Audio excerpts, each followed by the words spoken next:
परमाराध्य परम दयालु श्री श्री ठाकुरंकर श्रीपाद पंकज तले मोर कोटि कोटि प्रणाम। परमाराध्य जगज्जननी श्री श्री बड़मा, परम पूज्यपाद श्री श्री बड़दा, परम पूज्यपाद श्री श्री आचार्य देव सभींकर आकुल चरण तले कोटि कोटि प्रणाम। आज पवित्र सत्संग उपस्थित वरण्य कर्मी मंडली, एकांत श्रद्धास्पद गुरु भाई मैंने, कल्याणमयी मातृमंडली, सत्संग अनुरागी भक्त मंडली, समस्त को मोर प्रणाम। आज आमर घंटियाली जोन उपयोजना केन्द्र पवित्र सत्संग बहुत वरिष्ठ विशिष्ट एवं वयस्क ये भाई मानकर माध्यम आम ठाकुरंकर दुईपद कथा शुणिले, से जीवन अनुभव अनुभूति जहाँ कहले सत्संग किंतु प्रकृत में ठाकुर था। आपण मैंने किए केमिति कौन विश्वास करेंगे मुझे जाने ना, किंतु मु सत्संग अनेक समय ठाकुर को जो स्पर्श सेटा अनुभव करे। ठाकुर जो कहते मद्भक्ता जत्र गायन्ति तत्र तिष्ठामि नारद, तो सेमिति यही सत्संग ही तांकर परिप्रकाश घटे। सत्यानुसरण भी कहुच्छी प्रेमर प्रक्षालन ही तांकर दीप्ति रे जगत उद्भासित हुए। तेणु प्रेमीर संग कर, सत्संग कर, से अपना छाए प्रकट हे। प्रेमीर संग कले से प्रकट हे, आउ सत्संग कले से प्रकट हे।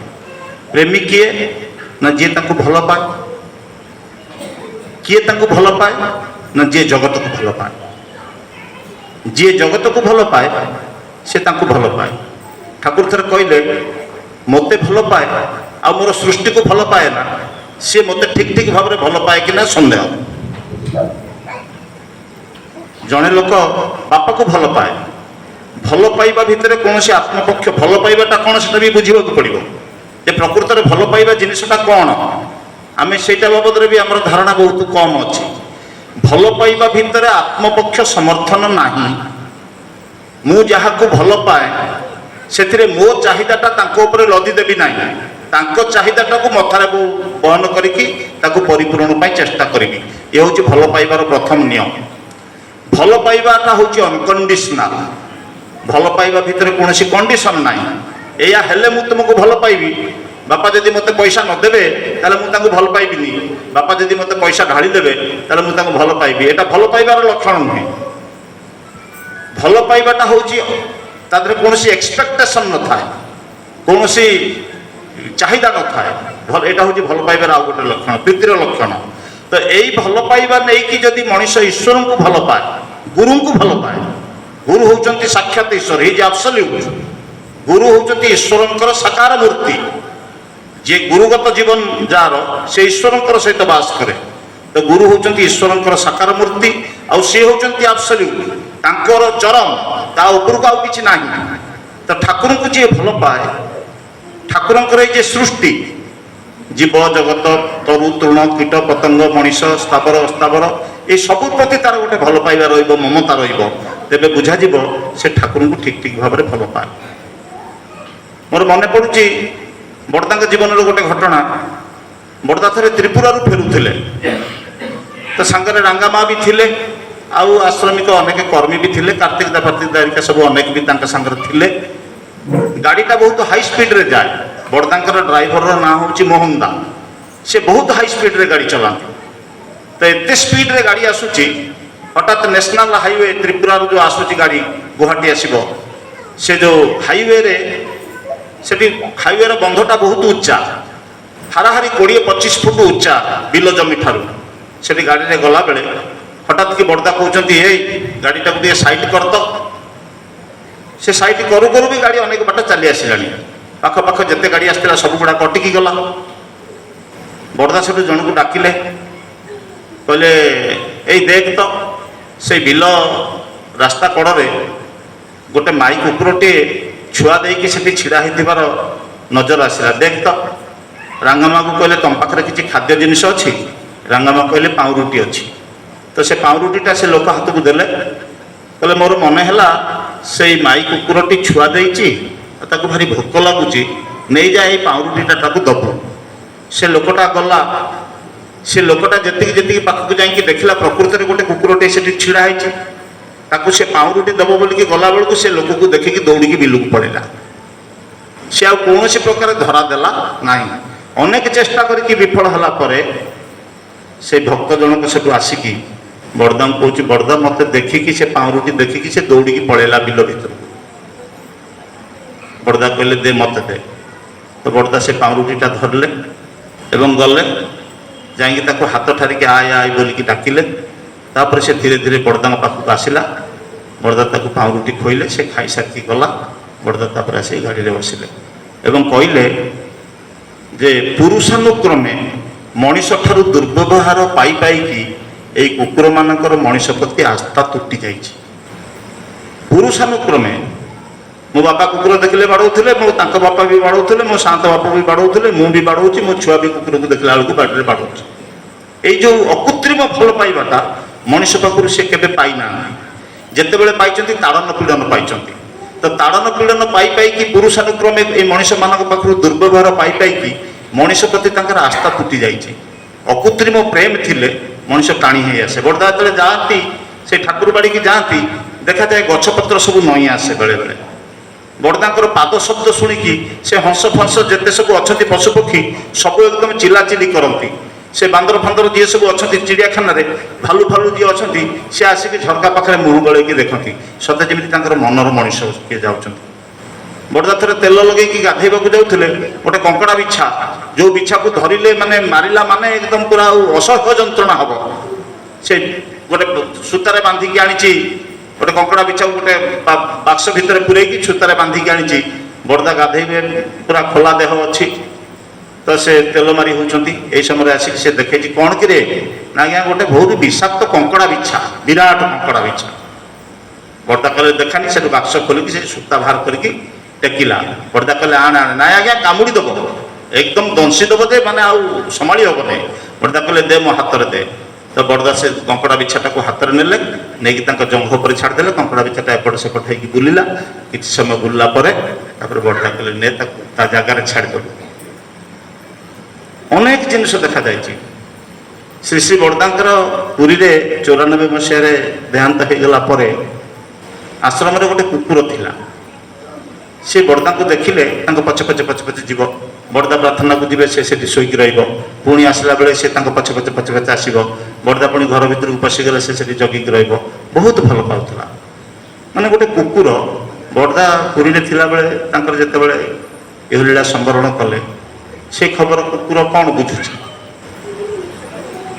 दिन पर दिन आखिर लुह गड़े पड़ी रही आश्रम गोटे पागल जे कारी कथा शुणे ना हाउ हाउ करते मास धरिकी जे कांदी तार किसी ठिकाना ना ये हूँ अकृत्रिम भल पाइबा यही भल पाइबार मालिक होउचंती ठाकुर यही भल पाइबार जीवंत विग्रह होउचंती ठाकुर ये सारा सृष्टि तांकर भल पाइबा भितरु हेची तांकर प्रेमर आकर्षण रे गोटे गोटे जिनस ये सारा सृष्टि रे जोड़ी हेची आ सही भल पाइबार चरम निदर्शन मनीष भितर परिप्रकाश लाभ करिबो जेतेबेले मनीष तांको मन प्राण भरिकी भल पाइबो सेतेबेले सेई मनीषटा केबे हेले कार दोष देखिबो नहीं केबे हेले कार त्रुटि करिबो नहीं केबे हेले कार निंदा करिबो नहीं केबे हेले काहाकू कष्ट दबो नहीं सबु कष्ट ज्वाला जंत्रणा बरंग सी नब परम पूज्यपाद श्री श्री आचार्य देव थर कहते मो दादू ठाकुर पाखे जो प्रार्थना करती दुनिया रे जेते दुख कष्ट अच्छे सब ठाकुर मत दियो अन्य मानू भल रख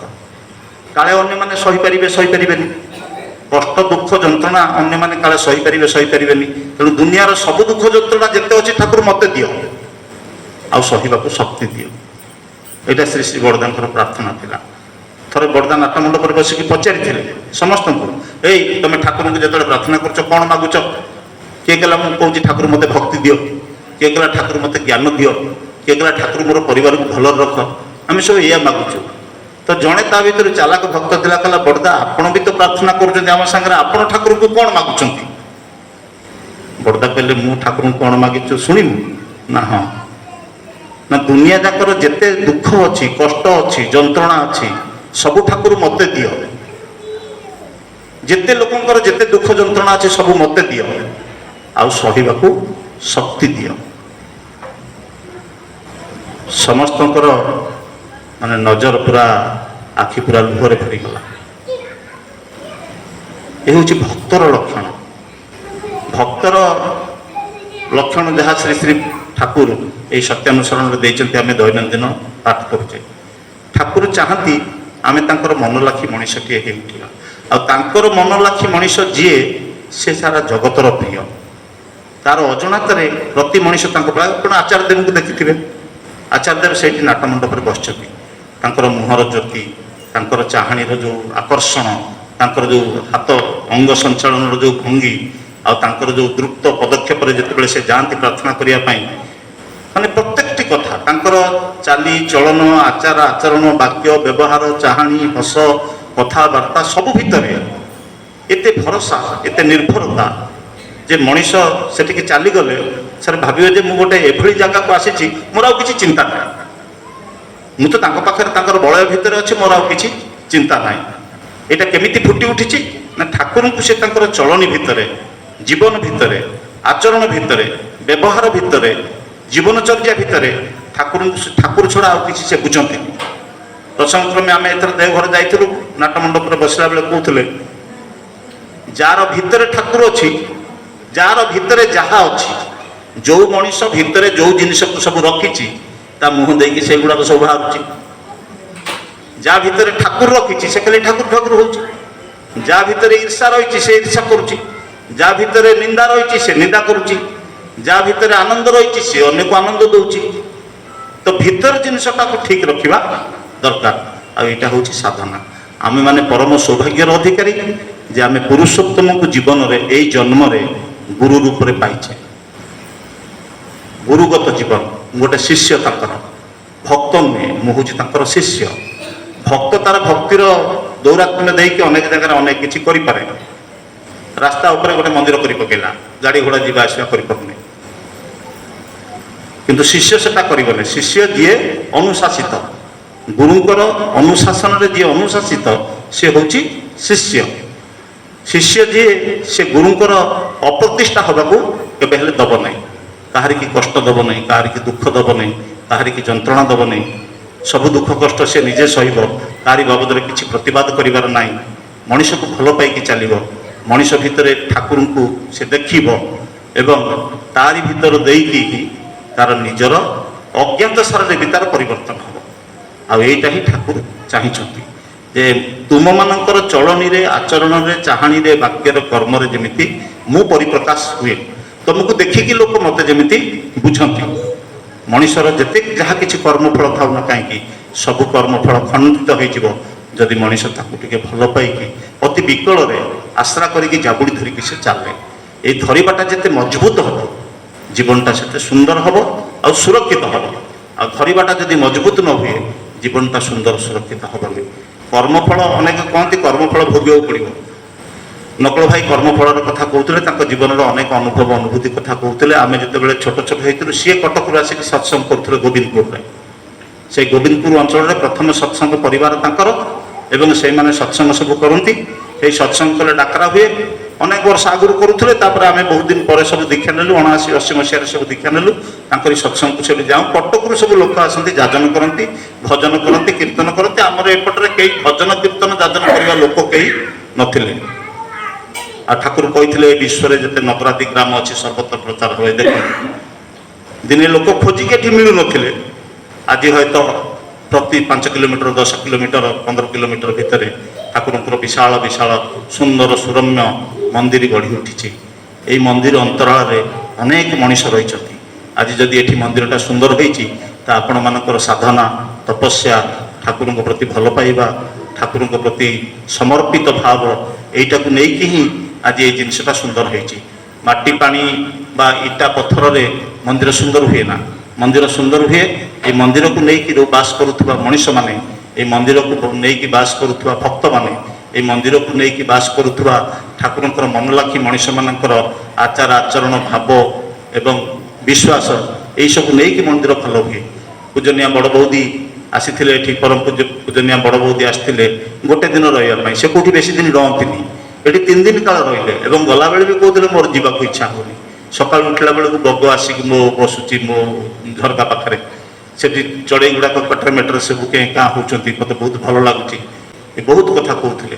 ଏବଂ ଯେତେବେଳେ ମୁଁ ଯାଏ ଦେଓଘର ଯାଏ, ଯଦି ଅନେକ ସମୟରେ ତ ବହୁତ ରେଷ୍ଟ୍ରିକ୍ସନ୍ ଅଛି, ଯାଇ ହୁଏନା ମାଆଙ୍କ ପାଖକୁ। ଯଦି ଏଇ ଲାଷ୍ଟ ଟାଇମ୍ ଯାଇଥିଲି ଯେଉଁ 23 ତାରିଖରେ, ଗତ ମାସ 23 ତାରିଖରେ ଯାଇଥିଲି, ଏବେ ତ ଥରେ ଯାଇଥିଲୁ ଏପ୍ରିଲ ମାସରେ, କିନ୍ତୁ ମାର୍ଚ୍ଚ ମାସ 23 ତାରିଖରେ ଯାଇଥିଲି। ମାଆଙ୍କ ଯାଇକି ଦର୍ଶନ ଦେଖା କରିଲା ପରେ ବିଞ୍ଝାରପୁରର ଭାଇମାନଙ୍କ କଥା, ମାଆମାନଙ୍କ କଥା ସବୁ ପଚାରୁଥିଲେ। ମାନେ ସେ ଦେଖିଦେଇକି ସମସ୍ତେ ଭଲରେ ଅଛନ୍ତି ନା, ଏଇ ଯେ ସମସ୍ତେ ଭଲରେ ଅଛନ୍ତି ଶୁଣିଲେ ସେ ତାଙ୍କର ବହୁତ ଖୁସି ହୁଏ। ଆମମାନଙ୍କ ଭିତରେ ପାରସ୍ପରିକତା, ଆମମାନଙ୍କ ଭିତରେ ଭଲ ପାଇବା, ଆମମାନଙ୍କ ଭିତରେ ପରସ୍ପର ଆମେ ସମସ୍ତେ ଏକ, ଆମେ ଗୋଟିଏ ପରିବାରର ସନ୍ତାନ। ଠାକୁର ହେଉଛନ୍ତି ଆମର ପରମ ପିତା, ଆମେ ସମସ୍ତେ ତାଙ୍କର ସନ୍ତାନ, ଆମେ ସମସ୍ତେ ପରସ୍ପର ଭାଇ ଭାଇ, ଆମେ ସମସ୍ତେ ସମସ୍ତଙ୍କୁ ନେଇକି ଚାଲିବା। ଆଉ ଏଇ ପରିବେଶରେ ପ୍ରତ୍ୟେକଟି ମଣିଷକୁ ସଜାଡ଼ିବା। ପରମ ପୂଜ୍ୟପାଦ ଶ୍ରୀ ଶ୍ରୀ ଆଚାର୍ଯ୍ୟ ଦେବ ଏଥର ଦେଓଘରରେ ଯେଉଁ ଅଲ୍ ଇଣ୍ଡିଆ ରୀତି କନଫରେନ୍ସ ହେଇଥିଲା, ସେ ଆମମାନଙ୍କୁ ଗୋଟେ ଦାୟିତ୍ୱ ଦେଇଛନ୍ତି। ସେଇ ଦାୟିତ୍ୱଟା କ'ଣ ନା, ଅନେକ ଗୁରୁ ଭାଇ ଇଷ୍ଟବୃତ୍ତି ଅନେକ ଦିନ ଧରିକି କରୁନାହାନ୍ତି, ତ ଆମେ ଡିପି ୱାର୍କରେ ଯାଇକି ତାଙ୍କ ପାଖରେ ପହଞ୍ଚିଛନ୍ତି ଏବଂ ସେମାନେ ଇଷ୍ଟବୃତ୍ତି ପୁଣି କରିବା ଆରମ୍ଭ କରିଛନ୍ତି। ପୁଣି ମାସେ ଦୁଇ ମାସ କରିକି ବନ୍ଦ କରିଦେଇଛନ୍ତି। ତେଣୁ ଯେଉଁମାନେ ଇଷ୍ଟବୃତ୍ତି ତ କରୁନଥିଲେ ସେମାନଙ୍କୁ ତ ଘର ଘରେ ଯିବାକୁ ପଡ଼ିବ। ସେଟା ଆମର ଯାଜକ ଦୁର୍ଜମାନଙ୍କର ଦାୟିତ୍ୱ ଦିଆହେଇଛି। ଡିଫଲ୍ଟର ମାନଙ୍କୁ ଯାଇକି ଭେଟିବେ, ତାଙ୍କ ସହିତ ଗୋଟେ ସମ୍ପର୍କର ବାତାବରଣ ସୃଷ୍ଟି କରିବା ହେଉଛି ଡିପି ୱାର୍କର ମୂଳ ଲକ୍ଷ୍ୟ। ମଣିଷ ମଣିଷ ସହିତ କନେକ୍ଟେଡ୍ ହେବ, ମଣିଷ ସହିତ କନେକ୍ଟେଡ୍ ହେବ, ପ୍ରତ୍ୟେକଟି ଘର ସହିତ କନେକ୍ଟେଡ୍ ହେବ, ପ୍ରତ୍ୟେକଟି ମଣିଷର ସୁଖ ଦୁଃଖ ସହିତ ସମ୍ପର୍କିତ ହେବ। ଏଇଟା ହେଉଛି ଡିପି ୱାର୍କର ମୂଳ ଲକ୍ଷ୍ୟ। ଗୋଟେ ମଣିଷ ନିଜକୁ ଅସହାୟ ନ ଭାବୁ, ଗୋଟେ ମଣିଷ ନିଜକୁ ନିଃସହାୟ ନ ଭାବୁ, ଗୋଟେ ମଣିଷ ଭାବୁ ମୋ ପାଖରେ ଏତେ ଗୁରୁ ଭାଇ ଅଛନ୍ତି, ମୋର ଠାକୁର ଅଛନ୍ତି, ଏମାନେ ସମସ୍ତେ ମୋର ନିଜର ଆପଣାର, ମୁଁ କାହିଁକି ଭୟ କରିବି, କାହିଁକି ଦୂରେଇ ଯିବି, କାହିଁକି ହଟିଯିବି। এই যে তা ভিতরে এই যে আত্মপ্রত্যয়টা সৃষ্টি হব, যেতবে গোটে মনিষ দেখবে যে তার চতুর্পার্শ্বরে বহু লোক ছিড়া হয়েছেন, ভাই আপনার চিন্তা করতুনি, আমি সবু অছু, সে সেমানে থাকতু ন থাকতু, সাহায্য করতু কি ন করতু, এত কথা কইদেলা বেড়ে তার পুরা মনটা কুণ্ঠেমোট হয়ে যাচ্ছে। সে যে নিজকে দুর্বল ভাবুলা, সে ভাবুছি মু আর দুর্বল নুহে, মো পাখে এত লোক অনেক। এটা কেবল ঠাকুরଙ୍କୁ নেইকি সম্ভব হুয়ে, ঠাকুরଙ୍କୁ ভাল পাইবা নেইকি সম্ভব হুয়ে। তেণু যে আজ বিভিন্ন কারণରୁ অটকি যাইଛନ୍ତି, আসিপারি নাহান্তি, পরম সৌভাগ্যর দিনে দীক্ষা নেইଥିଲେ, কিছু দিন হয়তো প্রার্থনা ইষ্টবৃত্তি କରିଛନ୍ତି, পরবর্তী অবস্থায় যোগাযোগর অভাবରୁ বিচ্ছিন্ন হয়ে যাইଛନ୍ତି, ସେମାନେ ଅସହାୟ ନିଃସହାୟ ହେଇକି ପଡ଼ିଛନ୍ତି। କିଏ କେମିତି ଅଛି, ତାର ପରିବାର କେମିତି ଅଛି, ତା ସଂସାର କେମିତି ଚଳୁଛି, ସିଏ ମୋର ଗୋଟେ ପରିବାରର ସଦସ୍ୟ। ଯେଉଁଦିନ ଜଣେ ଦୀକ୍ଷା ନେଲା, ଆପଣ ଜାଣନ୍ତୁ ଦୀକ୍ଷା ପୁନଃସ୍ମରଣରେ ଦୀକ୍ଷା ହୁଏ ନା। ଗୋଟେ ଲୋକ 10 ଥର ଦୀକ୍ଷା ନେଲେ ବି ଥରେ ଦୀକ୍ଷା କାଉଣ୍ଟ ହେଇପାରେ, ସେ ତାର ହয়তো 10 ଥର କୋଉଠି କ'ଣ କେମିତି ନେଇଥାଇପାରେ। ମୁଁ ଏବେ ଥରେ ଜଣକ ଦୀକ୍ଷା ଦେବାକୁ ଯାଇଥିଲି, ତ ଯାଇ ଦେଖିଲା ବେଳକୁ ଜଣେ ମାଆଟିଏ ବସିଛନ୍ତି। ମୁଁ କହିଲି ଯାହା ହଉ ଯେ ଡାକିକି ଆଣିଛି ଗୋଟେ ଲୋକ। ମୁଁ କହିଲି ମା ଆପଣ ଦୀକ୍ଷା ନେବେ ନା? ହଁ ମୁଁ ଦୀକ୍ଷା ନେବି। ମୁଁ କହିଲି ଆପଣ ସ୍ୱାମୀକି ପଚାରିକି ଆସିଛନ୍ତି ନା? ହଁ ମୋ ସ୍ୱାମୀ ଦୀକ୍ଷା ନେଇକି ସେ କିଛି କରୁନାହାନ୍ତି, ଆଉ ମୁଁ ପୁଣି ଦୀକ୍ଷା ନେବି। ମୁଁ କହିଲି ଆପଣ ଦୀକ୍ଷା ନେଇକି ପୁଣି ସ୍ୱାମୀଙ୍କ ଭଳିଆ କିଛି କରିବେନି ନା? ମୁଁ ଯାହା କହିବି ଦୀକ୍ଷା ନେଲେ ଆପଣ ତାକୁ କରିବେ? କହିଲେ ନା ମୁଁ ଦୀକ୍ଷା ନେଲେ କରିବି। ମୁଁ କହିଲି ସ୍ୱାମୀ କେବେ ଦୀକ୍ଷା ନେଇଥିଲେ? କହିଲେ ସିଏ ମୋ ବାହାଘର ବହୁତ ଆଗରୁ ଦୀକ୍ଷା ନେଇଥିଲେ, ଆଉ ମୁଁ ବି ବାହାଘର ଆଗରୁ ଦୀକ୍ଷା ନେଇଥିଲି। ମୁଁ ଯୋଉ ଭାବିକି ଅଛି ଗୋଟିଏ ଦୀକ୍ଷା ହବ, ଆଉ ତ ହେଲାନି। କହିଲି ମୁଁ ବୋଲେ ଆପଣ ବାହାଘର ଆଗରୁ ଦୀକ୍ଷା ନେଇଥିଲି? କହିଲେ ହଁ ମୁଁ ଏଇ ସପ୍ତମ ଅଷ୍ଟମରେ ପଢିଲା ବେଳେ ଦୀକ୍ଷା ନେଇଥିଲି। କୋଉଠି ଆପଣଙ୍କ ଘର? କହିଲେ ଦେଉଡିଆନ୍ଦପୁର ଜାଣିଛନ୍ତି? ମୁଁ କହିଲି ହଁ ମୁଁ ଜାଣିଛି, ସେଠି କୃଷ୍ଣଚନ୍ଦ୍ର ଦାସ ରୀତିକ ଅଛନ୍ତି, ଗୋବିନ୍ଦ ବାରିକ ଅଛନ୍ତି। କହିଲେ ହଁ ହଁ ସେଇ ଗାଁ, ସେଇ ଗାଁରେ ଆମ ଗାଁରେ ସବୁ ନେଇଥିଲେ, ମୁଁ ବି ନେଇଥିଲି। ମୁଁ କହିଲି ଆପଣ ନାମ ମନରେ ଅଛି? କହିଲେ ହଁ। ମୁଁ କହିଲି ଆଉ ଇଷ୍ଟବୃତ୍ତି ମନ୍ତ୍ର? କହିଲେ ନା ମୁଁ ସେଟା ଭୁଲିଗଲି। ମୁଁ କହିଲି ଇଷ୍ଟବୃତ୍ତି ଆପଣ କରିଥିଲେ? ନା ହଁ ମୁଁ କରିଥିଲି, କିଛି ଦିନ ମୁଁ ଇଷ୍ଟବୃତ୍ତି ବି କରିଥିଲି, ପଇସା ରଖିଥିଲି, ଆଉ ପଠା ହେଉଥିଲା, ଆଉ ତାପରେ କ'ଣ ହେଲା ଛାଡ଼ିଗଲା। ତାପରେ ତ ମୁଁ ବାହା ହେଇକି ଏଠିକି ପଳେଇ ଆଇଲି। ତାପରେ ବୁଝୁ ବୁଝୁ ଇଏ ବି ଦୀକ୍ଷା ନେଇକି ଛାଡ଼ି ଦେଇଛନ୍ତି, ଆମେ 2 ଜଣ ଯାକ ଦୀକ୍ଷା ନେଇକି ଛାଡ଼ିଛୁ। ଆଜି କିନ୍ତୁ ଆପଣ ମୋତେ ଦୀକ୍ଷା ଦିଅନ୍ତୁ, ମୁଁ ଆଉ ଜମା ଛାଡ଼ିଯିବି। ବୋଲେ ଦୀକ୍ଷା ତ ଆଉ ହବନି। ସେଠୁ କହିଲେ ମୋ ନାଁ ହେଉଛି ଅମକେଇ, ଲେଖନ୍ତୁ କାଗଜରେ। ମୁଁ ଆଉ କାଗଜରେ କ'ଣ ଲେଖିବି? ମୁଁ କହିଲି ହଉ ଠିକ୍ ଅଛି, ଆପଣ ଆସନ୍ତୁ ବସନ୍ତୁ। ପ୍ରଣାମୀ ଆଣିଲେ, ପ୍ରଣାମୀ ଦେଲେ, ପୁନଃସ୍ମରଣ ହେଲା। ଆଚ୍ଛା ପୁନଃସ୍ମରଣ ହେଲା ପରେ ମୁଁ କହିଲି ମାଆଟିର ଅପଡେଟ୍ କରିଦେବା ଦରକାର। ମୁଁ କହିଲି ଆଚ୍ଛା ଆପଣ ଦୀକ୍ଷା ନେଇଥିଲେ ଆପଣଙ୍କ ରୀତିକି କିଏ ମନରେ ଅଛି? କହିଲେ ନା ମନରେ ନାହିଁ, ସେ କଟକରୁ ଆସିଥିଲେ। କଟକରୁ ତ କେତେ ରୀତି କରିଛନ୍ତି, କିଏ ଆସିବେ? ମୁଁ କହିଲି ଆଚ୍ଛା ଆପଣଙ୍କ ନାଁ କ'ଣ କୁହନ୍ତୁ? ସେ ଯଦି ବାହା ହେଇଛନ୍ତି ଯେଉଁଠି ବାରିକି ଠେମିକି, ଝିଅର ଟାଇଟଲ ହେଉଛି ପଲ୍ଲେଇ, ଯାହାକୁ ବାହା ହେଇଛନ୍ତି ବାରିକି। ସେ କହିଲେ ମୋର ଅମକେଇ ବାରିକି। ନା ନା ଆପଣ ବାପଘର ଟାଇଟଲଟା କୁହନ୍ତୁ। କହିଲେ ହେଉଛି ପଲ୍ଲେଇ। ଆଉ ମୋ ବାପାଙ୍କ ନାଁ କୁହନ୍ତୁ। ଆମେ ମାରିଦେଲୁ, ସାଙ୍ଗେ ସାଙ୍ଗେ ଦେଖିଲା ବେଳକୁ ବିନାୟକଟା ତାଙ୍କ ଭିତରେ ମାରିଲା, ବିନାୟକ ମହାପାତ୍ର। ତାପରେ ମୁଁ ସେ ସିରିଏଲ ନମ୍ବରଟା ଲେଖିକି ରଖିଲୁ। ସେ ଅଭିଭାବକ କହିଲି, ମୁଁ କହିଲି ମାଆଙ୍କର ପ୍ରଥମ ମାସ ଇଷ୍ଟବୃତ୍ତି ଗଲେ ତାଙ୍କ ଟିକେ ଅପଡେଟ୍ କରିଦେବେ। ଇଷ୍ଟବୃତ୍ତିଟା ନାଇଁ ତ ଇନଆକ୍ଟିଭ୍ ଇଏ ହେଇକି ଥିବ, ଅପଡେଟେଡ୍ ହେଇନଥିବ। ତେଣୁ ଏମିତି ଏଇ ଯେମିତି ସିଏ ଗୋଟେ ଧରା ଦେଲେ ପହଞ୍ଚିଲେ, ସେମିତି ଆମେ ଯଦି ଅନ୍ୟ ଘରକୁ ଯାଆନ୍ତି ଦେଖିବା ଏମିତି ଅନେକ ଲୋକ ଠାକୁରଙ୍କୁ ଛାଡ଼ିକି ବହୁତ ଦୁଃଖରେ ଅଛନ୍ତି, ବହୁତ କଷ୍ଟରେ ଅଛନ୍ତି। ସେମାନଙ୍କ ସଂସାର ଭିତରକୁ ଆପଣ ପଶିଯିବେ ଏବଂ ଦୟା ଲାଗିବ। ଏତେ ଦୁଃଖ କଷ୍ଟ ଯନ୍ତ୍ରଣା ଭିତରେ ଅଛନ୍ତି, କିନ୍ତୁ ବାହାରକୁ କିଛି ବୁଝାଯାଉନି। ସେଇଥିପାଇଁ ଆଚାର୍ଯ୍ୟଦେବ କହିଲେ ଯେ ସେଇମାନଙ୍କର ଦୁଃଖ ଯନ୍ତ୍ରଣାଟା ତାଙ୍କୁ ସ୍ପର୍ଶ କରୁଛି। ସେଇଥିପାଇଁ ସେ କହିଲେ ତମେ ପ୍ରତିଦିନ କାହାର ନା କାହାର ଘରେ ଯାଇକି ଟିକେ ସକାଳେ ପ୍ରାର୍ଥନା କର। ତମରି ପାଖ ପଡ଼ିଶା ତାକୁ କହିଦେଇଥିବ କାଲି ସକାଳେ ତମ ଘରକୁ ଯିବି ପ୍ରାର୍ଥନା କରିବି। ତା ପରିବାରରେ 3 ଜଣ ଶୋଇକି ରହନ୍ତି, ସେ ଏକାଟିଆ ପ୍ରାର୍ଥନା କରେ। ଯଦି ଆପଣ କହିଦେବେ ଯେ ମୁଁ କାଲି ସକାଳେ ତୁମ ଘରକୁ ଯିବି, ଆମେ ସ୍ୱାମୀ ସ୍ତ୍ରୀ 2 ଜଣ ଯିବୁ ତୁମ ଘରେ ପ୍ରାର୍ଥନା କରିବୁ, ସେ ସେଠୁ ତା ଯେଉଁମାନେ ଶୋଇକି ରହନ୍ତି ଦୀକ୍ଷା ନେଇକି ପ୍ରାର୍ଥନା କରନ୍ତିନି, ତାଙ୍କୁ ଉଠେଇବେ, ଆଜି ସେ ଆସିବେ ତମେ ଟିକେ ଉଠିକି ବସ, ନହେଲେ ସେ ଭାବିବେ ଯେ ଆମ ଘରେ କେହି ପ୍ରାର୍ଥନା କରୁନାହାନ୍ତି। ଆଟଲିଷ୍ଟ ଗୋଟିଏ ଦିନ, ଯେଉଁଦିନ ଆପଣ ତା ଘରକୁ ଯାଇଥିଲେ ସେଇ ଦିନଟା ତ ପିଲା ଛୁଆ ଟିକେ ପ୍ରାର୍ଥନା କଲେ। ଆଉ 29 ଦିନ ନ କଲେ ନା, ଗୋଟେ ଦିନ ତ ହେଲା। ଏମିତି ଗୋଟେ ଦିନ ହଉ ହଉ 5 ଦିନ ହେବ, 3 ଦିନ ହେବ, 2 ଦିନ ହେବ, ଏମିତି ହଉ ହଉ ଦେଖିବ ଯେ ଦିନ ଆସିବ ଯେ ସିଏ ଆଉ ଶୋଉନି, ସେ ଉଠିକି ତା ମାଆ ବସିଲା ବେଳକୁ ତା ପାଖରେ ଯାଇକି ବସିକି ପ୍ରାର୍ଥନା କରୁଛି। ଥରେ ଆଚାର୍ଯ୍ୟଦେବଙ୍କ ମୁହଁରୁ ମୁଁ ଶୁଣିଥିଲି, ସେ ନିଜର ଶ୍ରୀମୁଖରେ ସେ କହୁଥିଲେ, କହିଲେ ଯଦି ସବୁଦିନେ ଏସବୁ କଥା କହିବା ମାନେ ଗୋଟେ କମ୍ପ୍ରମାଇଜିଂ ନୁହେଁ। এটা କିନ୍ତୁ ସେ କହିଛନ୍ତି ଜଣେ ଲୋକ ମୂଳରୁ କିଛି କରୁନି, କିନ୍ତୁ ଗୋଟେ ଦିନ ପ୍ରାର୍ଥନା କଲା ତ ପରିବାରର ସମସ୍ତେ ବସିକି, ଅର୍ଥାତ ଶୁକ୍ରବାରଟା ଚେଷ୍ଟା କର ସମସ୍ତେ ବସିକି ପ୍ରାର୍ଥନା କରିବା ପାଇଁ, ସବୁଦିନ ଯଦି ନ ହେଇପାରୁଛି। ତା ମାନେ ନୁହେଁ ଯେ ଖାଲି ଶୁକ୍ରବାରଟା ଆମେ କରିବା ଆଉ ଅନ୍ୟ ଦିନେ ମା, ସବୁଦିନେ କରିବାଟା ଠାକୁରଙ୍କର ବିଧାନ। ମଣିଷ ଯେମିତି ଦିନେ ନିଶ୍ୱାସ ନେଇକି ମଣିଷ ଜୀବନ ସାରା ବଞ୍ଚୁଛି କି? ଦିନେ ଖାଇକି ମଣିଷ ସାରା ଜୀବନ ରହୁଛି କି? ଦିନେ ଝାଡ଼ା ପରିସ୍ରା ଯାଇକି ଆଉ ସବୁଦିନ ବନ୍ଦ କରିଦେଉଛି କି? এটা যেମିତି ନିତ୍ୟ ନୈମିତ୍ୟ ପ୍ରକୃତିର ନିୟମ। এই ବିଧାନଟାକୁ ଠିକ୍ ରଖିବା ପାଇଁ ହେଲେ, ମନଟାକୁ ଠିକ୍ ରଖିବା ପାଇଁ ହେଲେ, ଶରୀରଟାକୁ ଠିକ୍ ରଖିବା ପାଇଁ ହେଲେ ଗୁରୁଙ୍କ ପ୍ରତି ଆଟାଚମେଣ୍ଟ এইটা ମଣିଷକୁ ତିଆରି କରେ। ତେଣୁ ସେଇଥିପାଇଁ ମଣିଷ ଯଦି ତାଙ୍କର ହେଇକି ତାଙ୍କ ପାଖରେ ଥାଏ, ଯେମିତି ଆପଣ ବିରି ଯେତେବେଳେ ରଗଡ଼ାନ୍ତି, ସବୁ ଯେଉଁ ଥାଏ ଯେଉଁ ଫେସା, এই ଫେସାରେ ଯେଉଁ ବିରି ଗୁଡ଼ାକ ଆମେ ଢାଳି ଦିଅନ୍ତି, ଢାଳି ଦେଇକି ତାକୁ ରଗଡ଼ି ଦିଅନ୍ତି, ସେଗୁଡ଼ା ଯାଇ ହେଇଯାଏ। କିନ୍ତୁ ସେଇ ଯେଉଁ କାଠିଟି ଥାଏ, ସେ ତଳ ଫେସାରେ ଗୋଟେ କାଠି ଥାଏ, ଉପର ଫେସାରେ ଗୋଟେ ଫୁଟା ଥାଏ। ସେଇ ଫୁଟାଟାକୁ ତା ଦେହରେ ଗଳେଇ ଦେଇକି ଆମେ ବିରି ରଗଡ଼ନ୍ତି। ସେ ଯେଉଁ କାଠି ପାଖାପାଖି ଯେତିକି ବିରି ଥିବ ସେଗୁଡ଼ା କିନ୍ତୁ ଭାଙ୍ଗିବନି।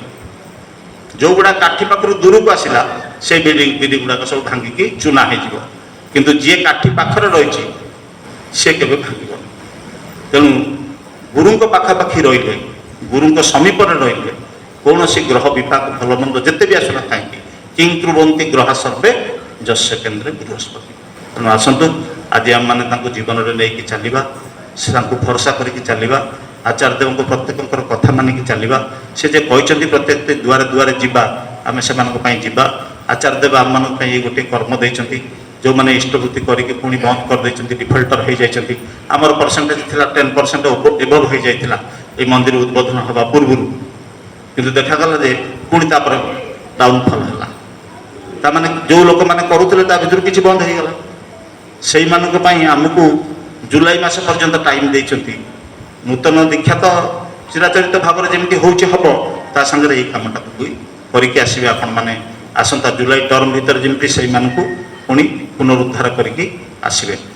ଆପଣମାନଙ୍କର ପ୍ରତି ପ୍ରତ୍ୟେକଙ୍କର ତଥା ଏଇ ଜନ୍ମ ସମସ୍ତଙ୍କର ଠାକୁରଙ୍କ ପାଖରେ ଗଭୀର ଇଷ୍ଟପ୍ରଣତା କାମନା କରି मोर वक्तव्य शेष करुच्ची वंदे पुरुषोत्तम पुरुषोत्तम वंदे पुरुषोत्तम वंदे पुरुषोत्तम वंदे परम प्रेममय श्री श्री ठाकुर अनुकूल चंद्र जी की जय। परम प्रेममय श्री श्री ठाकुर अनुकूल चंद्र जी की जय। परम प्रेममय श्री श्री ठाकुर अनुकूल चंद्र जी की जय। परमाराध्या जगत जननी श्री श्री बड़मा की जय। परमाराध्या जगत जननी श्री श्री बड़मा की जय। परमाराध्या जगत जननी श्री श्री बड़मा की जय। परम पूज्य पाद श्री श्री बड़दा की जय। परम पूज्य पाद श्री श्री बड़दा की जय। परम पूज्य पाद श्री श्री बड़दा की जय। परम पूज्य पाद श्री श्री आचार्य देव की जय। परम पूज्य पाद श्री श्री आचार्य देव की जय। परम पूज्य पाद श्री श्री आचार्य देव की जय। सत संग की सत संग की सत संग की वंदे पुरुषोत्तम वंदे आर्य पितृन् वंदे मातृवर्गान् वंदे अहं कृष्टि दैवतम् वंदे पुरुषोत्तम